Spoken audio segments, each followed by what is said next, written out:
conquête de la souveraineté passe avant tout par l'exploitation des ressources nationales au profit de nos populations.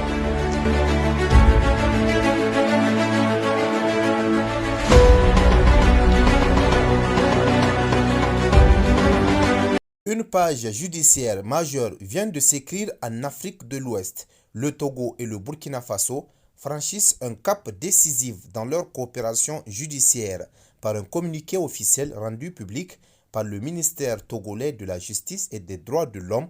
Les autorités de Lomé annoncent la remise effective de Paul-Henri Sandaogo Damiba aux autorités burkinabées. Une décision hautement symbolique intervenue à l'issue d'une procédure enclenchée à la mi-janvier 2026 et qui illustre un renforcement concret de l'entraide judiciaire entre les deux pays voisins. L'affaire prend donc une tournure officielle le 12 janvier 2026. Ce jour-là, les juridictions compétentes du Burkina Faso adressent une demande formelle d'extradition aux autorités togolaises. L'ancien président de la transition est alors visé par une série d'accusations jugées particulièrement graves par la justice burkinabé. Il lui est reproché des faits de détournement criminel, de deniers publics, des actes présumés de corruption ainsi qu'un enrichissement illicite.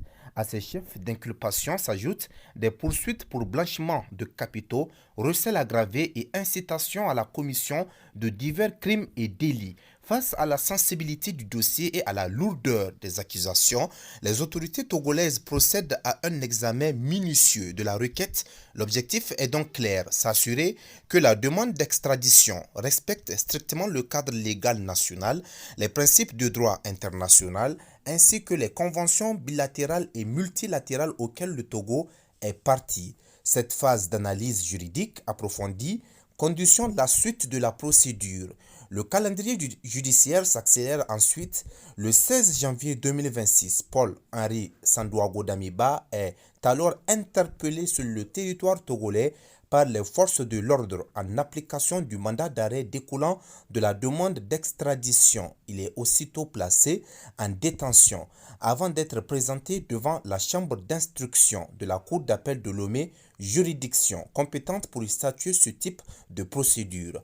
Lors d'une audience publique, la cour examine l'ensemble des éléments du dossier. À l'issue des débats, elle rend un avis favorable à l'extradition vers le Burkina Faso.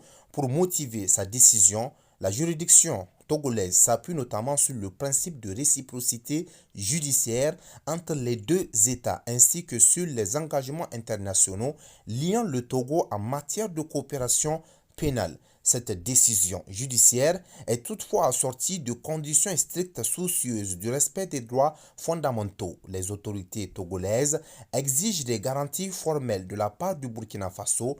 Ouagadougou doit notamment s'engager à préserver l'intégrité physique et la dignité de l'intéressé, à lui garantir un procès équitable conforme aux standards internationaux et point central du dossier, à ne pas requérir la peine de mort à son encontre. Une fois ces garanties officiellement fournies et validées, la procédure entre dans sa phase finale. Le 17 janvier 2026, Paul-Henri Sandaogo Damiba est remis aux autorités burkinabées. L'opération se déroule sous la supervision directe du garde des Sceaux togolais, mettant ainsi un terme à cette séquence judiciaire suivie de près dans la sous-région.